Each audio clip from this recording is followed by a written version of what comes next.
Open nyo lang yung Play Store sa cellphone niyo. Dito sa may search, click nyo lang yan. Search lang natin yung eGov.ph. Click lang natin tong install. Hintayin lang natin na matapos yung pag-install. Click natin tong open.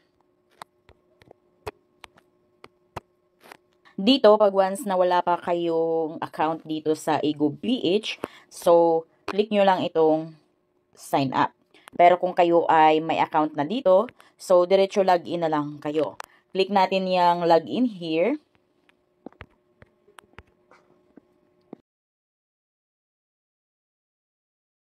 Kung wala pa kayong account, kailangan muna natin mag-create ng account. Click lang natin tong create new account. Dito, lagay nyo lang inyong first name, middle name, last name. So, kung may suffix kayo, katulad ng junior, senior, third, second, ganon, is lagyan ninyo. Then, kung wala kayong middle name, click nyo lang tong my box para hindi kayo hanapan ng middle name. Then, lagay nyo yung email address ninyo. After nyan, click nyo na tong create new account.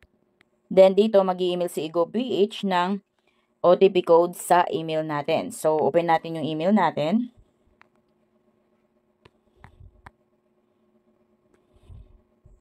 Ito na yung email. 8. Lagay natin dito 713248. Then, lagay natin yung cellphone number natin. Then, click next. Mag-text ng OTP code. Hintayin natin yung OTP code. 36. Ayan, then dito mag-create na tayo ng own PIN natin. So, kada login natin, ito na yung PIN natin. Lagay lang natin. Click next. Re-enter nyo yung PIN ninyo. So, alalahanin or tandaan nyo yung PIN ninyo guys, dahil ito na yung PIN or password ninyo kada login nyo ng eGov.ph. Click next. Ayan, congratulations, you have successfully created your account. Dito, para ma-access na natin lahat ng mga features dito sa eGov.ph apps, kailangan i-verify muna natin yung ating account dito. So, click lang natin tong verify now. Then dito, under citizenship, click lang natin to. Then, piliin lang natin yung Filipino. Then, dito sa baba, lagay lang natin yung ating birthday or birth date. Naka-format siya as month, date, at saka year. So, kung kayo ay lalaki, piliin nyo lang yung male. Okay na yan. Click natin yung next. Dito, kung ano yung kasalukuyang address niyo, so yun yung ilagay niyo. Kung nasa Pilipinas kayo, so huwag nyo na yung baguhin. Country, Philippines. Lagay nyo lang dito yung state or province, city or municipality, barangay, house number or building or street name. Kung haba yung address niyo, so lagyan nyo pa yung address line 2. Then, kung alam nyo yung postal code, so lagyan nyo din. Kung hindi nyo alam, is pwedeng hindi lagyan. So, optional lamang itong dalawa. Ngayon, after nyan, double check nyo kung tama ba. Kung tama naman, click nyo na itong next. Dito, confirm information. So, double check nyo yung details na nailagay ninyo kung tama ba. Then, pag tama naman, click nyo na itong next. Then, dito guys, lagay nyo lang yung inyong signature. So, kung ano yung signature ninyo sa inyong ID, dapat match yan dito. So, gamit lang yung daliri ninyo. Then, click continue. Confirm. Ito, dapat hindi kayo nakasalamin or kaya naka-filter or kaya nakasombrero. Dapat kitang-kita dapat yung mukha ninyo. So, face must be within the circle. Ngayon, click lang natin yung tap to launch camera. Then, pag okay na sa inyo yung picture ninyo, click nyo na itong yes, I'm happy.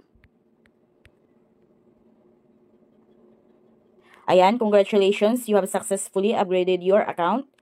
Click OK. Ayan, nakapag-login na tayo. Dito, makikita na agad natin yung mobile ID. Click lang natin yan. Then, makikita nyo na dito kung ano yung mga verified ID na meron kayo. Makikita nyo dito kung ano yung mga verified na ID nyo dito. Para naman kung paano nyo makuha online yung PhilHealth ID ninyo, so meron din akong tutorial niyan. I-search nyo lang ito sa YouTube. How to get PhilHealth ID online, Jubes Vlog. Lalabas na dyan yung tutorial ko kung paano kayo makakuha ng PhilHealth ID online. Take note na isa sa mga requirements ngayon pag kumuha kayo ng inyong passport is itong Digital National ID. Mismong sa harapan ng taga DFA, mag-open kayo ng eGov.ph apps niyo. Then, i-check nila yan. Isa yan sa mga pinakaunang primary ID na hinahanap ni DFA pag kumuha kayo ng passport. Bali, paprint nyo lang tong harap at likod ng digital ID ninyo. Then, ito yung isa sa ipasa nyong requirements doon. But then again, kailangan nyo pa rin magbukas ng eGov.ph app sa mismong teller doon sa DFA. So, ngayon, dahil ang tutorial na ito is kung paano kayo makakuha ng national ID online, click lang natin tong national ID. Then, ito na yung national ID natin. Click lang natin tong enlarge ID. Ayan. So guys, para may copy kayo nito, screenshot nyo lang ito. Ayan. Pag na-screenshot nyo na, isali nyo din yung likod. Click lang natin tong show back ID. Click natin yan. Or kaya, click nyo lang yung mismong ID. Magbaback na yan. Ayan.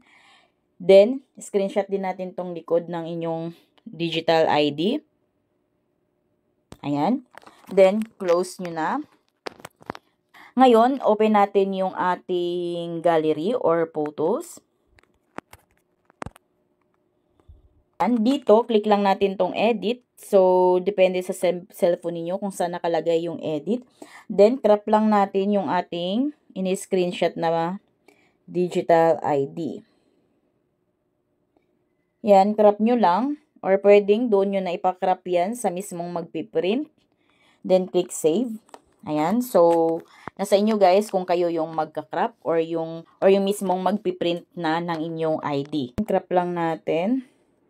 Ayan. So, meron na tayong digital national ID. Ngayon, pwede na kayong pumunta sa mga computer shop or sa mga nagpiprint. So, paprint nyo lang ito. Dapat naka-colored at dapat naka-laminate. So, take note dito na ang pagpa-print nito is wag ipa-PVC. At after nyo ito mapaprint, ipa-laminate nyo na. And after nyo mapalaminate, so, pwede nyo na magamit ito sa any transactions. So, pwede na kayong makapagpa-open ng bank account through online. At kung anumang mga government agencies na nangangailangan ng ID is pwede ito. So, ganun lang guys kung paano kayo makakuha ng inyong Philippine National ID through online.